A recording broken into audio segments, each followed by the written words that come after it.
زندگی جو ہے نا احساسات کا نام، اور احساسات پیسے سے، چیزوں سے اور عمارتوں سے، گاڑیوں سے نہ پروان چڑھتے ہیں نہ نیچے آتے ہیں۔ احساسات صرف رویوں سے پروان چڑھتے ہیں، رویوں سے ہی مر جاتے ہیں۔ اچھا والدین اولاد فرما برداری سے چل رہی ہو تو والدین عرشوں پہ ہوتے ہیں، اور ان کے سونے چاندی کے بیڈ روم، اور اولاد ان کو آنکھیں دکھائے گریبان پکڑے تو وہ تحت الثری میں پہنچے ہوتے ہیں۔ بیوی کو سونے میں تولا ہو اور اس سے باہر عورتوں سے تعلق ہو تو بیوی کہتی مر جاؤں تو اچھا ہے، کہ زندگی رویوں سے پروان چڑھتی ہے۔ یہاں زندگی بیان ہو رہی ہے۔ اعوذ باللہ من الشیطان الرجیم، بسم اللہ الرحمن الرحیم، قل تعالوا آؤ اتل ما حرم ربکم علیکم، میں تمہیں بتاؤں کہ تمہارے رب نے تم پہ کیا حرام کیا ہے۔ اللہ تشرکوا بہ شیئا، کہ اللہ کی ذات میں شریک نہ ٹھہرانا، اللہ کی ذات میں شریک نہ ٹھہرانا۔ کل بھی میں نے عرض کیا تھا، ایک دم کسی پہ مشرک کے فتوے لگانا یہ اچھا نہیں لگتا۔ تو پہلا ہے لا الہ الا اللہ، لا کی تلوار سے پوری مخلوق کو اڑا دو اور صرف اللہ کے آگے سر جھکا دو۔ تو بندگی کی ایک آیت ہے، اللہ تشرکوا بہ شیئا، صرف ایک آیت، جو لا کہا وہ لا ہوا، لو لا بھی اس میں لا ہوا، جز لا ہوا، کل لا ہوا، پھر کیا ہوا، اللہ ہوا۔ دوسرا کیا ہے؟ وبالوالدین احسانا، کہ ماں باپ کے ساتھ آخری درجے کی خدمت کرو، آخری درجے کی، آخری حد تک کی خدمت کرو ماں باپ کی، ان کی دعا لو۔ ان تلد الامۃ ربتها، قیامت کی نشانی کیا ہے؟ کہ بیٹیاں ماؤں سے نوکرانی جیسا سلوک کرنے لگ جائیں۔ ایک صحابی سکرات میں تھے تو ان کی بیگم کا پیغام آیا کہ کلمہ نہیں پڑھا جا رہا۔ اب پریشان کہ صحابی ہو کہ کلمہ نہیں پڑھا جا رہا، کلن وعد اللہ الحسنی، کہ ہر صحابی جنتی ہے۔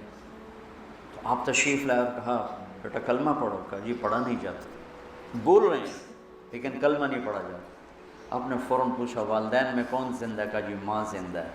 راضی ہے ناراض ہے؟ کہ جی ناراض ہے۔ ہم نے ان کو فوراً بلوایا، وہ تشریف لائیں تو آپ نے فرمایا تم اپنے بیٹے پہ ناراض ہو؟ علقمہ ان کا نام، علقمہ پہ ناراض ہو؟ کہ جی ناراض ہو۔ کیا ناراضگی ہے؟ غور سے سنو۔ یا رسول اللہ بہت نیک بچہ ہے، دین کی کوئی ناراضگی نہیں، راتوں کو اٹھتا ہے، نماز پڑھتا ہے، قرآن پڑھتا ہے، دن میں روزہ رکھتا ہے، لیکن جب مجھ سے بات کرتا ہے تو بدتمیز ہو کے کرتا ہے، بس اس سے میرا دل ٹوٹ گیا۔ زبان کی شدت، زبان کی شدت، زبان کی سختی۔ آج کل تو اولادیں ماں باپ کو مار رہی ہیں، پٹائیاں کر رہی ہیں، ہمارے دیہاتوں میں تو عام ہے۔ باپ کو بھی بات کرتے ہیں تو گالی دے کر بات کرتے ہیں، ماں سے بات کرتے ہیں گالی دے کر بات کرتے ہیں۔ اور میرے نبی نے کیا فرمایا تھا کہ کفر کے پھیلنے پر قیامت آئے گی، جب دنیا میں کوئی انسان مسلمان نہیں ہوگا قیامت آئے گی، لیکن میرے نبی نے فرمایا جب ماؤں کو ذلیل کیا جائے گا قیامت آ جائے گی۔ کہا یا رسول اللہ مجھے اس کے دین کا گلہ نہیں، مجھے اس کے اخلاق کا گلہ ہے، مجھ سے بات کرتا ہے تو بدتمیز ہو کے کرتا، تو میرا دل ٹوٹ گیا۔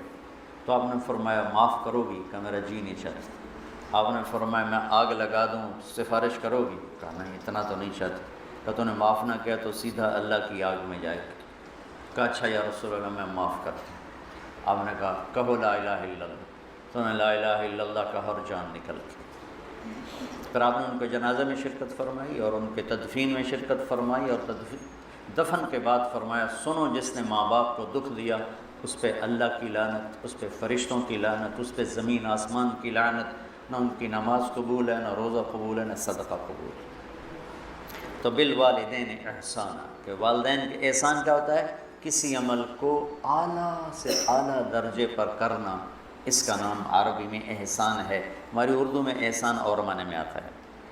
وَلَا تَقْتُلُوا أَوْلَادَكُم مِّنْ إِمْلَاقٍ نَحْنُ نَرْزُقُكُمْ وَإِيَّاهُمْ، اپنی اولاد کو بھوک کی وجہ سے قتل مت کرو، ہم تمہیں بھی دیں گے اور ان کو بھی دیں گے۔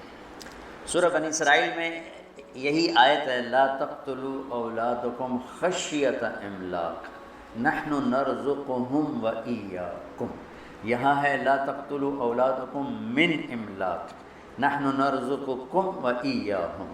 یہ قرآن کی خوبصورتی ہے، یہ قرآن کا حسن ہے، یہ قرآن کا جمال ہے، سبحان اللہ۔ سورہ یاسین میں جاء من اقصى المدینۃ رجل یسعی، اور سورہ قصص میں جاء رجل من اقصى المدینۃ یسعی۔ ایک ہی جملہ ہے، ایک جگہ رجل کو پہلے، ایک جگہ رجل کو بعد میں۔ سبحان اذ ارسلنا الیہم اثنین فکذبوہما فعززناہم بثالث، وہ تین جو انبیاء آئے تھے ان کو لوگوں نے جھٹلایا، تو ایک آدمی ان کی مدد، حبیب نجار، ان کی مدد کے لیے دوڑتا ہوا آیا۔ یہ نہ کوئی یہاں موت کا مسئلہ ہے، نہ زندگی کا مسئلہ ہے، تائید اور تردید کا مسئلہ ہے۔ قوم رد کر چکی ہے، وہ چاہتا ہے کہ ان کی تائید ہو، تو یہاں رجل آخر میں ہے۔ موسیٰ علیہ السلام ایک آدمی کو قتل کر چکے ہیں، اور ایک آدمی، وہ خبر پہنچ چکی ہے، وہاں فیصلہ ہو چکا ہے اسے قتل کیا جائے، تو ایک آدمی وہاں سے دوڑ لگاتا ہوا آتا ہے، آ کے یہ بتانے کے لیے موسیٰ ان الملأ یأتمرون بک، تیرے تو وہاں قتل کے مشورے ہو رہے ہیں، بھاگ جا۔ تو یہاں آنے والے کی جو اہمیت ہے وہ بہت زیادہ ہے، کوئی ایک زندگی موت کا بن رہا ہے مسئلہ، تو یہاں رجل کو پہلے ذکر کیا۔ وہاں تائید اور تردید کا مسئلہ ہے، وہاں رجل کو بعد میں ذکر کیا۔ جو قرآن کی خوبصورتی ہے کہ لفظ کو آگے اور پیچھے کرنے سے اس میں حسن پیدا کر دیتا ہے، معانی بدل دیتا ہے، سبحان اللہ۔ تو یہاں ہے من املاک، تو آگے ہم تمہیں بھی دیں گے انہیں بھی دیں گے۔ یہاں صورتحال یہ ہے کہ والدین فقیر ہیں پہلے سے، وہ کہہ رہے ہیں کہ بچہ پیدا ہوگا تو وہ کھائے گا کہاں سے، تو اللہ تعالیٰ ان کو کہہ رہے ہیں تم اپنے فقر کا ڈر نہ کرو، تمہیں بھی دوں گا اور اس آنے والے کو بھی۔ وہاں سورہ بنی اسرائیل میں والدین فقیر نہیں، کھاتے پیتے ہیں، لیکن ان کو ڈر ہے کہ بچہ آئے گا تو روٹی کا بوجھ بڑھے گا، پھر روٹی کہاں سے آئے گی، پھر پوری کہاں سے ہوگی، تو اللہ تعالیٰ نے وہاں کر دیا خشیت املاک، کہ تم کھا پی رہا ہے پر ڈر لگا ہوا ہے، تو اللہ نے وہاں بچوں کو پہلے کر دیا کہ آنے والے کو بھی دوں گا، تمہیں بھی دوں گا۔ یہ قرآن کی خوبصورتی ہے۔ تو اللہ تعالیٰ فرما رہا ہے کہ آج کل کی منصوبہ بندی، اس سے کل بھی میں نے بتایا تھا، پھر دوہرا رہا ہوں، کم بچے خوشحال کرانا ہے نہیں، نیک بچے خوشحال کرانا، چھوٹا خاندان زندگی آسان نہیں، نیک خاندان زندگی آسان۔ ہماری ایک چاچی تھیں، وہ ہماری فیملی کی اس نسل میں تھیں جہاں عورتیں 5 ہوتی ہیں، یا اولاد ہوتی نہیں، یا زیادہ زیادہ 2، زیادہ زیادہ، تو اس کے قدرتی 2 ہوئے، ایک بیٹا ایک بیٹی، بیٹی کی بھی شادی ہو گئی، بیٹے کی بھی شادی ہو گئی، چاچی پہ چھو کر لی آ کے شالہ کسے دے 2 نومن، شالہ کسے دے 2 نومن۔ کیا وہ دیواروں سے بات کرے یا نوکرانیوں سے بات کرے، کس سے بات کرے؟ کوئی بات کرنے میں 8-7 منٹ، کوئی اگو، کوئی پچھوں، کوئی کھمبے، کوئی سچ، کوئی روندا پہ ہے، کوئی ہنسدا پہ ہے، کوئی لڑدا پہ ہے، تو ماں باپ بھی مشغول ہوتے ہیں، اور 2 بچے 2 ہی اچھے، ارے بھائی بچے نیک اچھے 2 ہوں 10 ہوں، نیک ہیں تو شکر ہے اللہ کا، اور بدکار ہوں، ایک ہی ہو بدکار ہو تو کیا کرو گے؟ ساری زندگی روتے رہو، پیٹتے رہو۔ تو آج کے ماحول میں یہ اس کی یہ صورت بنی ہوئی ہے۔ رزق کا تعلق آبادی سے نہیں ہے، جو گھٹ بڑھ رہا ہے آبادی کی وجہ سے نہیں، سود، جھوٹ، ذخیرہ اندوزی، سٹے بازی، ہیرا پھیری، 2 نمبری، اس سے لوگوں میں فقر ہے۔ آبادی کی وجہ سے فقر نہیں ہے، یہ ظالم انسانوں کی وجہ سے طاری کردہ فقر ہے۔ اگر دیانتدار ہوں، بازاروں میں دیانت ہو، سچائی ہو، سٹا نہ ہو، جوا نہ ہو، سٹاک نہ ہو، تو سب کے چولہے جلیں گے۔ مدت سے لگ رہی تھی لب بام ٹک ٹکی، تھک تھک کے گر گئی نگہ انتظار آج، اکھیاں تھک کے واپس آ جائیں گی، نہ سچا ملے گا، نہ دیانتدار ملے گا، نہ منصف ملے گا، ظلم و ستم سے بھرا ہوا۔ اسلام کے باوجود جو ذلت ہے تو اس کی 3 وجہ ہیں۔ ہم جھوٹ بولتے ہیں، ہم ظلم کرتے ہیں، ہم دھوکہ دیتے ہیں۔ اور جو قوم سچ بولے اور دیانتدار ہو اور انصاف کرے، وہ کافر بھی ہوگی تو اللہ ان کو عزت دے گا، اور مسلمان ہوں گے تو دونوں جہان کی عزت پائیں گے، کافر ہوں گے تو اس جہان کی عزت پائیں گے، آگے تو ایمان پہ فیصلہ ہے۔ اور جس قوم میں جھوٹ ہو اور دھوکہ ہو اور ظلم ہو، اللہ انہیں ذلیل کرے گا، چاہے ساری قوم رات کو تہجد پڑھے دن میں روزہ رکھے۔ یہ اللہ کا ایک عالمی قانون ہے۔ وَلَا تَقْتُلُوا النَّفْسَ الَّتِي حَرَّمَ اللَّهُ إِلَّا بِالْحَقِّ، اور کسی کو قتل مت کرو کسی کو قتل مت کرو، کہ قتل کرنے والے پر فجزاؤہ جہنم خالداً فیہا 2، غضب اللہ علیہ 3، ولعنہ اللہ 4، وأعد لہ عذابا عظیما 5 عذاب اللہ نے قاتل کے لیے سنائے ہیں، غضب اور لعنت اور جہنم اور ہمیشہ کی جہنم اور عذاب عظیم۔ اور جب انصاف کمزور ہوتا ہے تو پھر ظلم و ستم شروع ہو جاتا ہے۔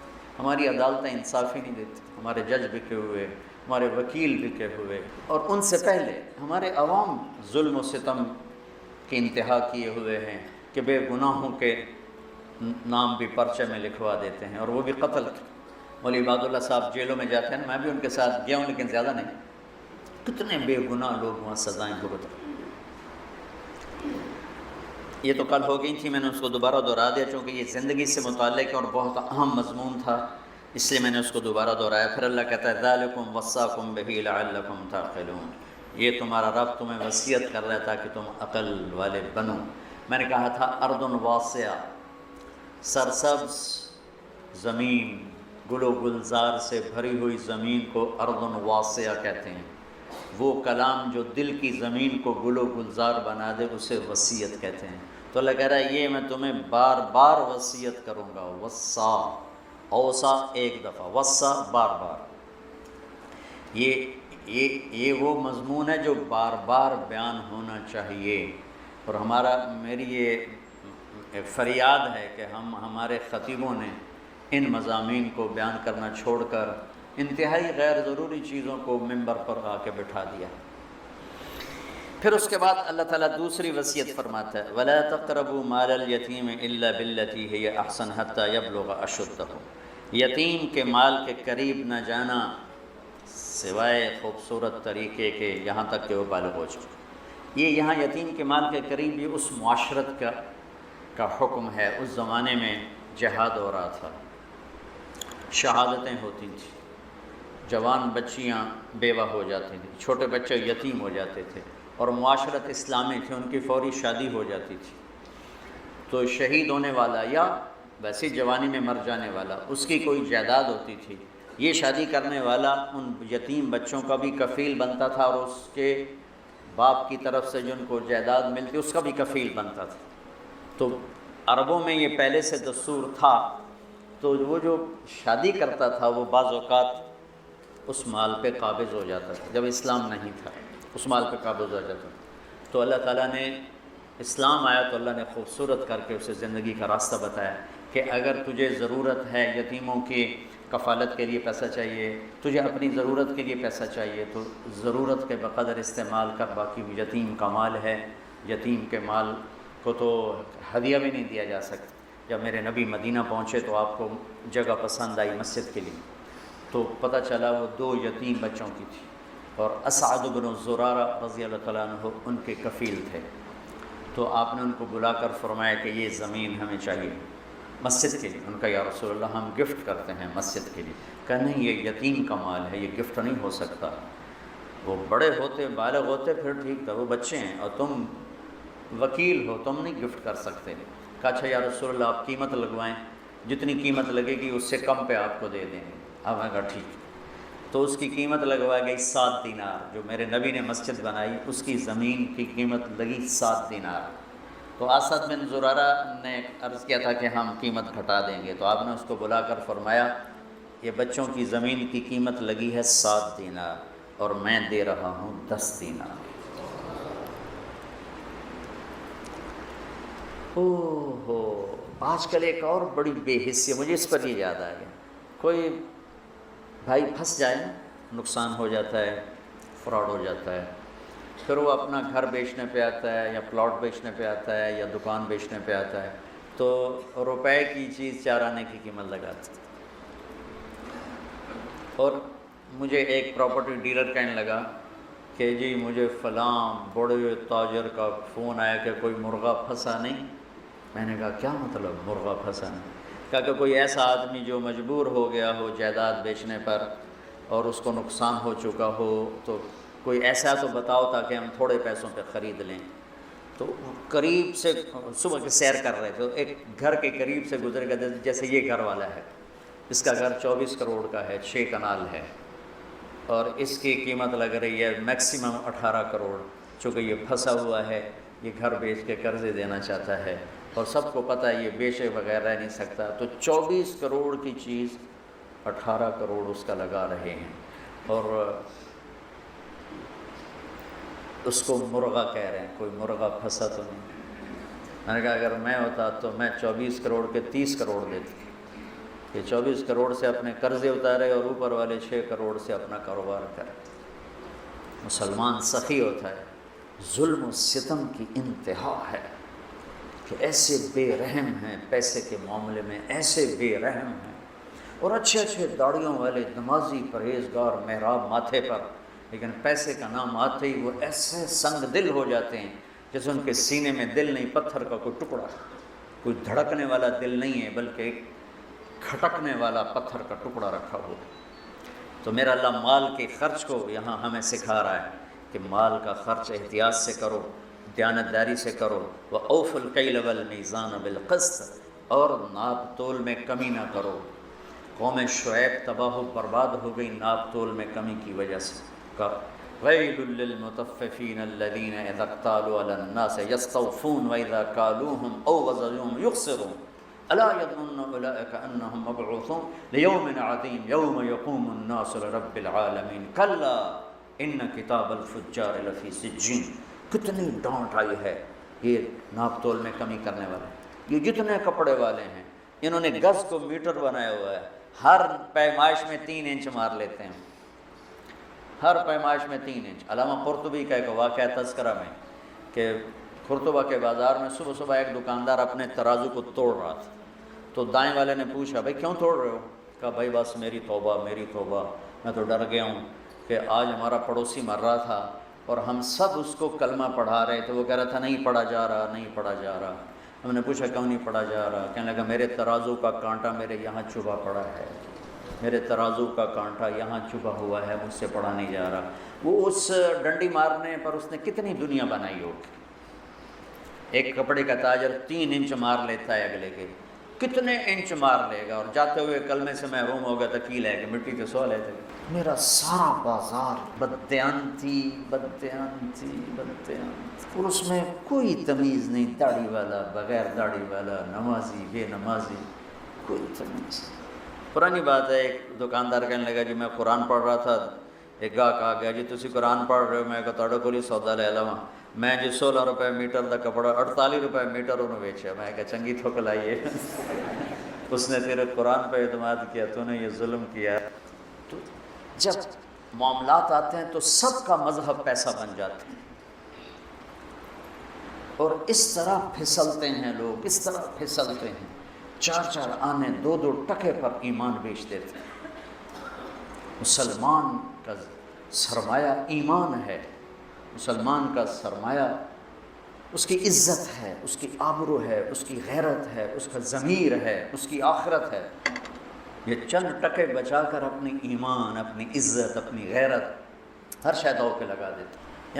یہاں ہمارے عزیزوں میں سے ایک نے اپنے بچوں کو بٹھایا ایک دکان پر، وہ دکان والے داڑھی والے نماز مسجد میں جا کے پڑھتے ہیں جب اذان ہوتی ہے، اور 4 مہینے بعد اس کو بھگا دیا۔ میں نے اس سے پوچھا اس بچے سے کہ تمہیں کیوں بھگا دیا؟ کہا جی میں سچ بتاتا تھا تو وہ مجھ پر ناراض ہوتے تھے کہ تو تو میرا کاروبار برباد کریں گا سچ بول کے، چل چھٹی کر، تو مجھے بھگا دیا۔ میں بیٹھا تھا، ایک نوجوان آیا، کہا جی میں آگمنٹن میں رہتا ہوں کینیڈا، ایک یہودی کے سٹور پر کام کرتا ہوں، اس کا فرنیچر کا سٹور ہے۔ تو میں جب پہلے دن اس کی نوکری میں گیا تو اس نے مجھے بلا کر کہا یہ سارا بیچنے کا ہے، لیکن یہ جو صوفہ پڑا ہوا ہے اس میں فالٹ ہے، تو کوئی کہا کہ یہ خریدنے لگے تو اس کو بتانا ہے کہ اس میں یہ فالٹ ہے۔ تو جو کہ میں پاکستانی تھا، میں نے کہا جی چھپانا ہے کہ بتانا ہے؟ اس نے کہا میرے بھائی بتانا ہے، چھپانا نہیں، بتانا ہے۔ ہم ایٹمی طاقت ہیں لیکن ذلت اور پستی کی انتہا پر ہیں، دنیا کی 7ویں بڑی ہماری فوج ہے، اور ہم پستی کے اسفل سافلین میں پہنچے ہوئے ہیں، جھوٹ کی وجہ سے، بددیانتی کی وجہ سے، کھوٹ کی وجہ سے، ملاوٹ کی وجہ سے۔ انسانیت اور انسانی اقدار ملیا میٹ کر کے رکھ. تو میرا اللہ کہتا ہے اوف الکیل والمیزان بالقسط، کہ تولو، صحیح تولو، ناپ تول کے تولو اور کمی بیشی سے بچو. عبید رحمۃ اللہ علیہ ایک کپڑے کے تاجر تھے، تو ریشمی تھان 400 کا اور ناخالص ریشمی ناخالص 200 کا. بچے کو بٹھا کے گئے کسی کام، واپس آئے تو ایک آدمی تھان لے کے نیچے اتر رہا تھا. تھان تھا ناخالص ریشم. کہنے لگے بھائی کتنے میں لیا ہے؟ کہا جی 400. کہنے لگے 400؟ کہا جی کہا مہنگا ہے. کہا جی نہیں ٹھیک ہے، میرے گاؤں میں 500 کا بکے گا، مجھے 100 درہم کا نفع ہے. کہا تو 300 اور کما سکتا ہے. کہا ابھی آپ کون ہو؟ کہا میں دکان کا مالک ہوں. ان کو ساتھ لے لی. بیٹے سے پوچھا یہ 400 کس لیے مانگا؟ بھول گئے تھے یا جان بوجھ کے؟ کہا میں نے 400 مانگا، اس نے دے دیا، شرعاً اب کوئی قباحت نہیں، اس نے مانگا. میں نے کہا بیٹا تجھے شرم نہ آئی مسلمان کو دھوکہ دیتے ہوئے؟ تجھے 200 پہ بھی نفع مل رہا تھا، 400 کیوں نہیں؟ تو اس کو 200 نکال کے دیے کہ بھائی یہ لے جا، 300 نفع بنا. جب یہ تجارت تھی تو جھنڈا پوری دنیا پہ لہراتا تھا. اب یورپ کی دکان پہ جاؤ، مال واپس کرو، خوشی سے لے لیں گے. یہاں لکھا ہوتا خریدا ہوا مال واپس نہیں ہوگا. میں نے کہا اگر کوئی یہاں کا تاجر ہوتا اور اس کا پتر 200 کی 400 میں بیچتا تھا، واہ میرا پتر تو تب پیونوں ہی کٹ گیا، ایلا 100 روپے، ایلا 100 روپے فلودہ کھا، میں چھری رکھیں جی میں رکھی ہے. ہمارا تاجر تو چھری لے کے بیٹھا ہوا تو اسے ذبح کرنا ہے. آنے والے جیسے بھیڑیوں کو کوئی رحم نہیں ہے کہ بکری کے چھوٹے چھوٹے بچے ہیں، ایسے جب دل پیسے کا غلام ہو جاتا ہے تو وہ بھیڑیا بن جاتا ہے. پھر اللہ تسلی دیتا ہے لا نکلف نفسا الا وسعها، دیکھو میں جو کچھ تمہیں کہہ رہا ہوں تم کر سکتے ہو. کیسے کریں گے، کیسے ہوگا؟ اللہ کہتا ہے میں نے کوئی ایک بات بھی تمہاری ہمت سے زیادہ نہیں سنائی. یہ آج تسلی کے لیے ہے. پیچھے بڑی بڑی ہمت والی باتیں آ رہی. نماز پڑھنے واسطے تو ایک لوٹا پانی چاہیے، 10 منٹ چاہیے، کیڑی قربانی. سچ بولنے کے لیے پسینہ آ جائے، صحیح تولتے ہوئے پسینہ آ جائے، مال کا عیب بتاتے ہوئے خبر لگ جائے. تو میں نے بیان کیا تو ایک ہمارا دوست ہے، اس کا شو روم ہے، تو ہماری جماعت گئی پشاور، اس کا بہت بڑا شو روم ہے. تو میں اس کو ملنے گیا تو وہ مجھے دکھا رہا تھا، تو ایک گاڑی کھڑی تھی ٹویوٹا نہیں. کہنے لگا یہ گاڑی دیکھ رہا ہوں. کہا یہ 1 سال ہوا ہے نہیں بک رہی تمہاری وجہ سے. میں کہا میں تو آج تیرے شو روم سے آیا، میری وجہ تو کیوں؟ کہا تم نے ترغیب دی تھی سچ بولو، تو میں یہ گاڑی لگ گئی تھی جب اس کو ٹرک سے اتار رہی تھی، تو اس کو ٹھیک کر کے ہم نے لگا دیا ہے. جو آتا ہم کہتے ہیں لگی ہوئی وہ چھوڑ کے چلا جاتا ہے. میں نے کہا مجھے دے دو میں خرید لیتا ہوں. اس وقت ٹویوٹا 5 لاکھ کی تھی. کہنے تمہیں جرمانہ کیوں ڈالوں، انشاءاللہ بک جائے گی. لیکن میں نے سوچا سچ ہی بولنا ہے، جھوٹ نہیں بولنا. 1 سال وہ گاڑی کھڑی رہی. ابھی ہماری جماعت وہیں تھی کہ اس کا فون آیا کہ میری گاڑی بک. میں نے فالٹ بتایا تو بھی بک. تھوڑا سا اللہ دیکھتا ہے پھر دروازے کھول دیتا ہے. اس لیے کہتا ہے لا نکلف نفسا الا وسعها، جو تمہیں بتا رہا ہوں نا تم کر سکتے ہو، تمہاری ہمت سے اوپر میں نے کچھ نہیں بتایا. وَإِذَا قُلْتُمْ فَاعْدِلُوا وَلَوْ كَانَ ذَا قُرْبَىٰ وَبِعَهْدِ اللَّهِ أَوْفُوا ذَٰلِكُمْ وَصَّاكُمْ بِهِ لَعَلَّكُمْ تَذَكَّرُونَ. اور جب بولو تو انصاف کا بولو. فَاعْدِلُوا، چاہے یہ گواہی تیرے رشتہ دار کے خلاف ہی جاتی ہو، لیکن بولو تو سچ بولو. اس سے مراد صرف گواہی نہیں ہے. قلت اس لیے قلتم کا لفظ آیا جس میں وسعت ہے. ولو کان ذا قربا میں اشارہ ہے کہ اگر تمہیں کہیں اپنے رشتہ دار کے خلاف بھی سچ نظر آئے تو بولو. گواہی کا لفظ نہیں ہے. قلتم کے اندر گواہی بھی ہے اور قلتم کے اندر عموم ہے. جب بول انصاف کا بول، یعنی ایسا بول نہ بول جو کسی کی عزت کو اڑا دے، کسی کی پگڑی کو اچھال دے، کسی کی عزت نفس کو ذبح کر کے رکھ دے، کسی کی بیٹی کی عزت اچھل جائے، کسی کے بچے کی عزت اچھل جائے. ایسا بول نہ بول. یہ صرف عدالت کی گواہی کی حد تک نہیں ہے. عدالت کی گواہی کی حد تک نہیں. میرا مستقل مضمون ہے زبان کی حفاظت کرو، زبان کی حفاظت کرو. ماں باپ کے آگے سنبھل کے بولو، بیوی کے آگے سنبھل کے بولو، بچوں کے آگے، ہر انسان کے آگے سنبھل کے بولو. جہاں خون کے رشتے ہیں وہاں بہت زیادہ سہ جاؤ. تھوڑی دیر کی تکلیف ہوگی، پھر اللہ تمہیں ایسی راحت دے گا کہ اس کا مزہ ہوگی. پی جا ایام کی تلخی کو بھی ہنس کے ناصر. اللہ اس کی بخشش کرے. میرا دوست تھا ناصر، پی جا ایام کی تلخی کو بھی ہنس کے نہ صرف، غم کے سہنے میں بھی قدرت نے مزہ رکھا، جب سے تم نے مجھے دیوانہ بنا رکھا ہے، سنگ ہر شخص نے ہاتھوں میں اٹھا رکھا ہے۔ صبر میں بھی ایک لذت ہے، ایک مٹھاس ہے، جیسے غصہ نکالنے میں ایک تسلی ہوتی ہے، بعد میں پشیمانی کے انبار لگ جاتے ہیں، پی جانے میں ایک کڑواہٹ ہوتی ہے اور بعد میں راحت اور انبساط اور فرحت کے دروازے کھل جاتے ہیں۔ اگر زندگی کو خوبصورت بنانا ہے تو سہنا سیکھو، نظر انداز کرنا سیکھو، جواب دینا نہ سیکھو، چپ رہنا سیکھو، جواب دینا نہ سیکھو، چپ رہنا سیکھو۔ اس نے یہ کہہ دیا، اس نے کیوں کہہ دیا، اس نے یہ کہا، کہنے دو، گزر جاؤ تو اللہ تمہیں اندر کو ٹھنڈک پہنچا دے۔ کلمۃ العدل فی الغضب والرضا، یہ اس کی اصل تفسیر ہے کہ ہر حال میں زبان سے بولو، نپا ہوا، تلا ہوا، صحیح۔ ہم انسان ہیں، کبھی بریک فیل ہو جائے گی، ہو جائے، کلمہ نہیں، لیکن یہ عادت نہ ہو جائے تو اللہ سے توبہ، یا اللہ معاف کر، جس سے زیادتی ہوئی اس سے معافی اور تلافی، اور پھر ہمت کر کے پھر سفر شروع کریں، پھر گر پڑیں گے، کیا ہوا؟ گرتے ہیں شاہ سوار ہی میدان جنگ میں۔ یہ تو جنگ ہے نفس کے ساتھ، جو خوفناک جنگ ہے، جو ہر آن ہر گھڑی جاری ہے، کبھی وہ جیتے گا، کبھی ہم جیتیں گے۔ جب وہ جیتے گا ہم روئیں گے، معافی مانگیں گے اللہ سے بھی، جس سے زیادتی ہوگی اس سے بھی، تو اللہ تعالیٰ اس پر اللہ خوش ہوگا، اور اللہ ہمیں آہستہ آہستہ آہستہ آہستہ نفس مطمئنہ نصیب فرما دے۔ وَإِذَا قُلْتُمْ فَعْدِلُ، زبان کے بول کو عدل والا بنا دے۔ لقمان علیہ السلام کا فرمان ہے، بیٹا چپ رہنے پہ کبھی نہیں پچھتایا، ہمیشہ اپنے بول پہ پچھتایا۔ ابو دجانہ رضی اللہ تعالیٰ عنہ فرماتے ہیں، جو بدری صحابی، احد کے صحابی، حدیبیہ کے صحابی، سارے سفروں میں اللہ کے نبی کے ساتھ رہے، ایسے چند لوگ ہیں، 1.25 لاکھ صحابہ میں چند لوگ ہیں جو ہر سفر میں ساتھ رہے، اور یہ یمامہ کی جنگ میں شہید ہوئے، اور یہ فرماتے ہیں کہ لوگوں، میرے پاس بخشش کا سب سے بڑا عمل یہ ہے کہ میں نے آج تک اپنی زبان سے کسی کو دکھ نہیں پہنچایا، اور میرے دل میں کسی کی نفرت نہیں ہے۔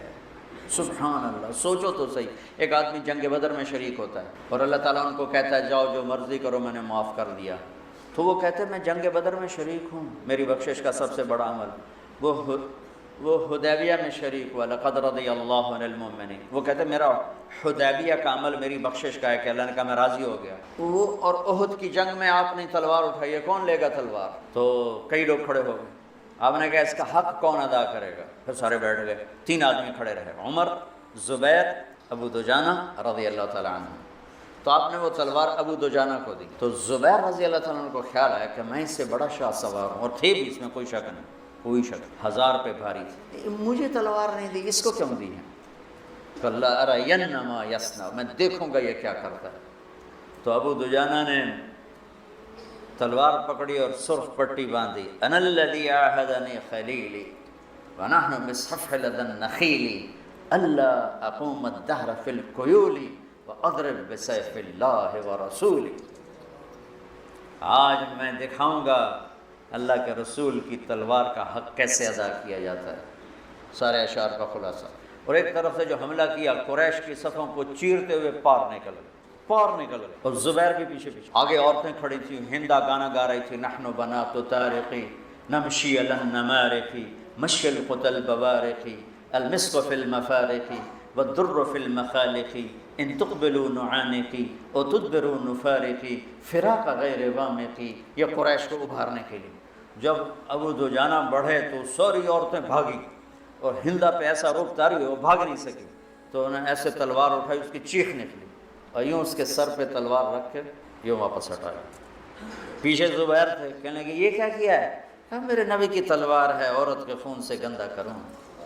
نہیں، پھر واپس ہٹے، پھر حملہ کیا، اور پھر صفوں کو چیر دیا۔ آگے ایک ہاتھی جیسا نوجوان تھا ڈیل ڈول میں، زبیر کہنے لگے میرے جی میں ہے، اس سے ٹکر لے تو پھر میں دیکھوں کتنے پانی میں ہے۔ قدرتی آمنے سامنے ہو، اور ایسی زور کی دونوں میں ٹکر ہوئی کہ بہادری اور دلیری بھی آش آش کر اٹھی، اور دائیں بائیں کے لوگ متوجہ ہو گئے ان دونوں کی جنگ دیکھنے کے لیے، تھوڑی دیر کے لیے رک گئے، ایسی خوبصورت ان کی جنگ اور دلیری اور بہادری کے رک گئے ایک دفعہ قدم۔ اس نے وار کیا، ابو دجانہ کی ڈھال ٹوٹ گئی اور اس کے کندھے کو زخمی کر دیا۔ ابو دجانہ نے وار کیا، اس کی ڈھال توڑ کے تلوار یہاں لگی، 2 ٹکڑوں میں چیر کے پھینک دیا یوں، اور پھر چہرے سے ٹوپی ہٹا کر کہا ماذا ترا انا ابو دجانہ، کیا دیکھتے ہو، میں ہوں ابو دجانہ۔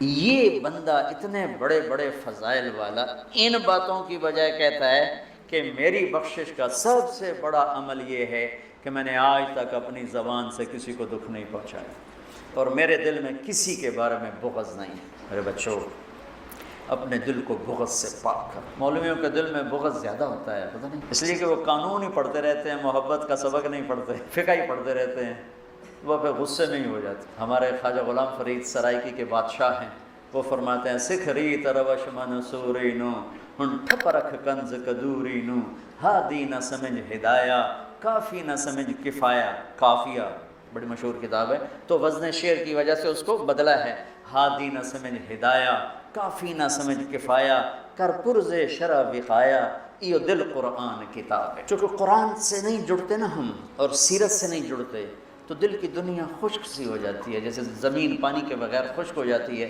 ایسی دل کی دنیا خشک ہو جاتی ہے۔ ساری امت کی خشک ہوئی پڑی ہو، تم سارے مولوی بیٹھے ہو اس لیے میں تمہارے سامنے یہ کہہ دیا، ورنہ سب کا یہی حال ہے، غصے سے بھرے ہوئے، بغض سے بھرے ہوئے، برداشت نام کی شے کوئی نہیں۔ محبت کرنا سیکھو، محبت دینا سیکھو، حسن زن سیکھو، نفرت سے دلوں کو پاک کرو، دل آزاری سے زبان کو پاک کرو۔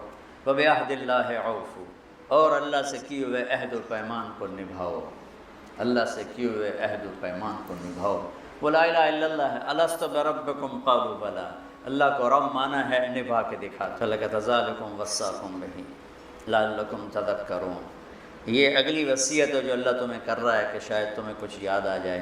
پھر آگے اللہ خوشخبری سناتا ہوا ان ھذا صراطی مستقیما، یہی ہے میرا سیدھا راستہ، فاتبعوہ، اسی پہ چلنا، ولا تتبعوا السبل، دائیں بائیں چھوٹے رستوں پہ نہ جانا، فتفرق بکم عن سبیلہ، یہ تمہیں اصل راستے سے ہٹا دے گا۔ یہ ہے فرقہ واریت، کہ ان مسائل پہ لڑنا جن کا نہ جنت سے تعلق ہے نہ جہنم سے تعلق ہے، جس کا نہ آخرت سے تعلق ہے نہ دنیا سے تعلق۔ تو میرا اللہ کہہ رہا ہے ان چکروں میں نہ پڑنا، ہاتھ یہاں باندھنے ہیں کہ یہاں باندھنے ہیں کہ چھوڑنے ہیں، رفع یدین کرنا ہے یا چھوڑنا ہے، سورۃ فاتحہ پڑھنی ہے یا نہیں پڑھنی ہے، یہ بھی کوئی لڑنے کی چیز ہے۔ سیدھا راستہ امت پنے کا۔ ہم علماء دیوبند کے شاگرد ہیں، وہ ہمارے لیے بنیان کی طرح، لیکن چولہ ہمارا امت پنے کا ہے، کرتا ہمارا امت پنے کا ہے۔ میں تم سب کو یہ کرتا پہنانا چاہتا ہوں کہ ہم علماء دیوبند کی تشریح دین پر راضی ہیں اور ان کے دلائل کو ہم قبول کرتے ہیں، لیکن باقیوں کو عزت دیتے ہیں، احترام کرتے ہیں۔ ہم کرتا پہنتے ہیں محمدی۔ آگے میرے نبی کے دین کی تشریح میں، عقائد میں بھی اختلاف ہے، اعمال میں بھی اختلاف ہے، ترجیحات میں بھی اختلاف ہے، یہ سب انشاءاللہ جنت میں جائیں گے۔ جو لا الہ الا اللہ محمد رسول اللہ کا قائل ہے، اسی پہ مر گئے، انشاءاللہ جنت میں جائے گا۔ ہم نہ ٹھیکیدار بنے، اے بھی کافر، اے بھی کافر، اے بھی کافر، اے بھی کافر، جنت کہیں جاؤں گا، ویلی پہ رہے گی۔ تو اللہ کہتا ہے یہ ہے میرا سیدھا راستہ، اور اس میں آپ دیکھو کہ سب اخلاقیات، سب، بس ایک تشرک لا تشرک بہ شیئا میں اشارہ کیا عقیدے اور عبادت کی طرف، وَبِعَهْدِ اللَّهِ أَوْفُوا، دو، باقی سب اخلاق اخلاق اخلاق، اور پھر آخر میں کہ یہ ہے اصل دین، اصل دین ہیں یہ چیزیں، ان اقیم الدین ولا تفرقوا فیہ، دین ایک ہی ہے، جو اصول ہیں، جو فرائض ہیں، جو اخلاقیات ہیں، تمام اہل مکتب، اہل فکر، اہل مسلک، اہل مذہب، کون کہے گا جھوٹ بولو، کون کہے گا بدکاری کرو، فحاشی کرو، کون کہے گا ماں باپ کی بدتمیزی کرو، کون کہے گا ناپ تول میں کمی کرو، کون کہے گا دھوکہ دو، فراڈ کرو، ملاوٹ کرو، کھوٹ کرو، کون کہے گا نفرت کی آگ جلاؤ۔ یہ ہیں وہ صراط مستقیم والی صفات جس پر چل کر ہم سیدھے آنکھیں بند کر کے چلیں، دوڑتے چلے جائیں۔ باقی سب چھوٹی چھوٹی سڑکیں ہیں، گم ہو جائیں گے، یہ موٹر وے ہے، گاڑی ڈالو اور چلو، سزوکی بھی پار۔ یہ بہت بڑی وصیت ہے، اس کو وصایا ثلاث کہتے ہیں۔ سورہ انعام کیا پورے قرآن کے خوبصورت دروس اور اسباق کا خلاصہ ہیں یہ چند صفات۔